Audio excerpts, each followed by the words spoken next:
Ladies and gentlemen, good evening and welcome back to our YouTube channel once again. And it is my hope and prayer that this video is actually going to find you guys in good health. Personally, I am fine. As you can see, Kisumu is also fantastic. And maybe you could also let me know where you're watching the video from, the county or the country, in case you are out of the republic. Ladies and gentlemen, there is a video which is trending online. In that video, a pastor from Mount Kenya region conducted head count, a kind of opinion poll on the congregation. Hii serikali ya UDA nyinyi ndio mtaamua 2027 mtaichagua ama hamtaichagua. Wangapi wanaona wakichagua serikali ya UDA? Inua mkono wako juu.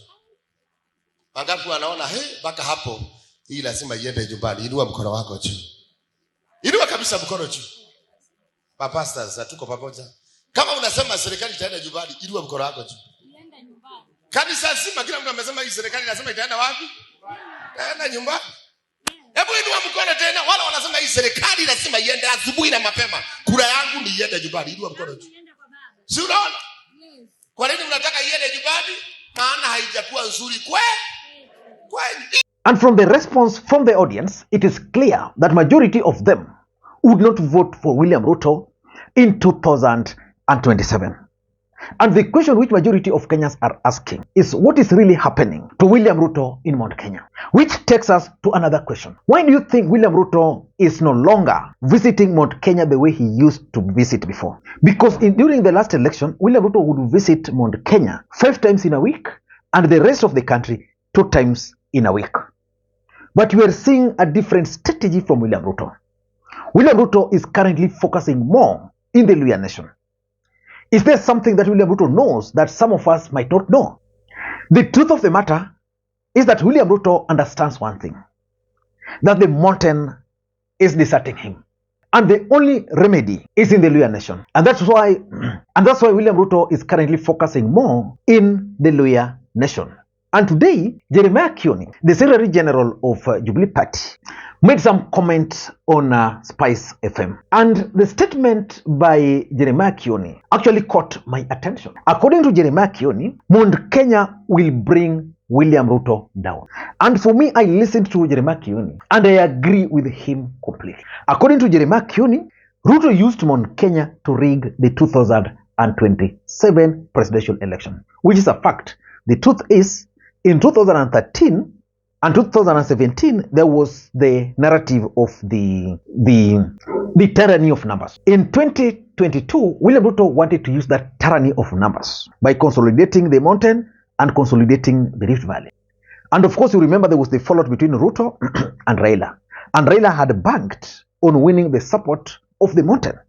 But William Ruto had a different idea, disrupting Raila Odinga in the mountain. In fact, if Raila Odinga had managed to win only 20% of the votes from the mountain, he would be the president. But according to Jeremiah Kioni, rigging took place in Mount Kenya. In fact, if you were to check how Kenyans voted, Mount Kenya was the epicenter of rigging. And Jeremiah Kioni is also adding a second thing, that Jubilee Party was misled by the agents, which simply means that William Ruto was able to infiltrate the agents. So Azimio thought they appointed agents, but those agents were working for William Ruto, and that's why Azimio was not able to produce a single evidence in court. I want you guys to listen to Jeremiah Kioni, because in this video I want to reveal to you guys how Mount Kenya can actually bring William Ruto down in 2027. But let me tell you today, they may not have taken part in the demonstrations. They may not even take part in the demonstrations that are called. But the people who will force the guy out is Mount Kenya. It's 100%. Maybe not 100% because you cannot, no politicians dies completely. But the percentage of people who have said enough is enough is beyond anything we had imagined sometimes last year. What changed? In Mount Kenya? Oh, yes. I mean, you see, Mount Kenya, they voted for these guys, and then Mount Kenya was also heavily used to leak the elections of last year. And one of the reasons why it was heavily used is because we in Jubilee also relied on structures that did not belong to the party. So when we are talking of an agent, it is an agent who has been picked by individuals whom you thought believed in you. So they ended up picking individuals who believed like them. Essentially, you thought because they were under the banner of Jubilee, you were on the same side. I think, but they were not on the same side. In fact, let me put it a little differently. Please. It's difficult to put it better than the way you have put it, but because it was a Jubilee government. It was a Jubilee government. There was a thinking that civil servants would continue supporting the government. All they would have done what they have been requested to do, and that is ensure that agents, agents are agents who are within the party, who'd support your quest. Yes. And that was a terrible assumption. But this time round, this is likely to happen like it did 2002, where I tell you that I learned in 2007 after 2002. And by the time I was running, it was such that even the resources that were available to some of us would not have made it possible for us to hire agents across all the polling stations. And to date, there are people who come over to me and tell me, you remember 2007, I was voting at this polling station and I was told you did not have an agent. I said I am going to be his agent. I appointed myself and ensured that your votes were not stolen. That's how it will be in Mount Kenya 2027. People will volunteer. I want to tell you, even if William is the Chebukati, 2027 in Mount Kenya, hizo kura hawataiba. Let's take a break. Let's take a break. Now, that's Jeremiah Kioni, and he has explained everything in a very simple, clear way.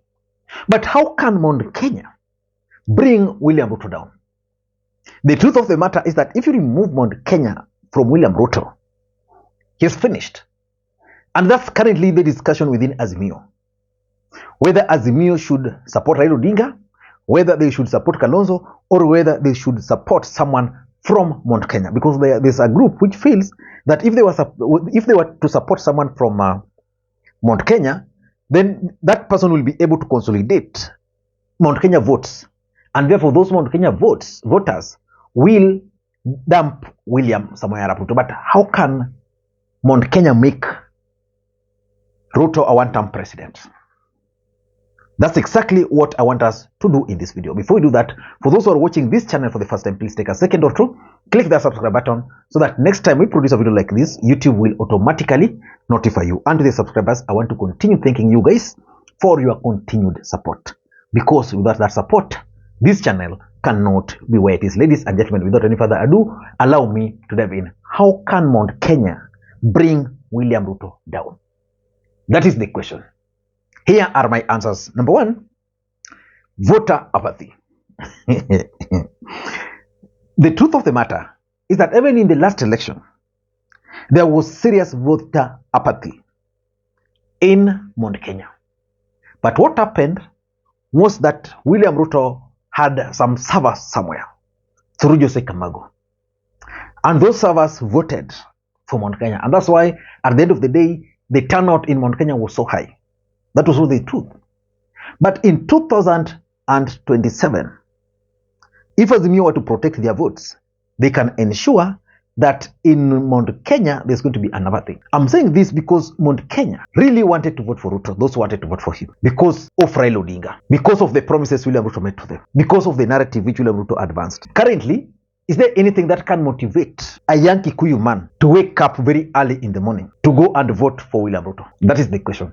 Is there anything, any single thing that can motivate a young Kikuyu man, the Kamukunji traders? Is there any single thing that can motivate them to wake up very early to go and vote for William Ruto? Nothing. So voter apathy in Mount Kenya alone is enough to send William Ruto home. But that can only be possible if there's a clear strategy on how the votes are going to be protected. Without voter protection, that will not work. Number two is agent. If you ask anybody whether Azimio had agents in the last election, they'll not tell you an answer. In fact, the issue of agents is an emotive issue in Azimio as we speak. There were some who claim that agents were never paid and therefore they worked for the opponent. Some say that in the moment Azimio submitted the names of their agent, someone from nowhere came and changed the names, and therefore they could not get the letters from IBC to allow them to access the polling centers. But the truth is, you need agents so that in a place, for example, where Raila Odinga gets 2 votes and Ruto say gets 200, that is what should be posted on the portal. A place where Raila gets 15 votes and Ruto gets 200, that's what should be posted, not giving Raila 5 instead of 15 and then adding Ruto 10. That's not how it's done. So the work of agents is just to ensure that whatever is being counted and announced there is what is relayed. If Jeremiah Kioni and his team, Uhuru Kenyatta and his team can work towards ensuring that party agents will be there, I'm sure even if we were to go for another election today, Ruto cannot win. I'm sure about that. Number 3, why Mount Kenya will bring Ruto down is the hustler versus the dynasty narrative. Ruto atambia nini watu wa mountain? Because Ruto convinced the people of the mountain that they had one problem. That all their problem began with Uhuru Kenyatta and Raila Odinga, the dynasties, and ended with Uhuru Kenyatta and Raila Odinga, the dynasties. That if they voted out Uhuru and Raila, all their problems will be solved. The question is, if you go to Mount Kenya today, are they still facing similar problems they were facing before, or even worse? And do you think William Ruto can go back to the mountain and tell them about the hustler, about the dynasty? Because just yesterday alone, William Ruto made some appointments, 2 of them. He appointed Francis Mudaura and he also appointed Charles Nyachai.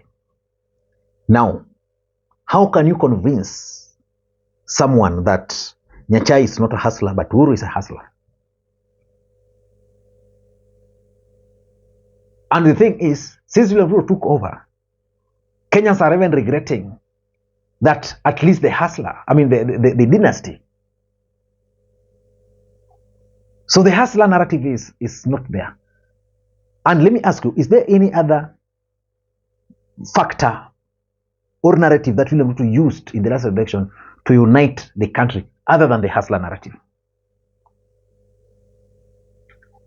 So that hustler alone, the hustler versus dynasty narrative alone, is enough to send William Ruto home.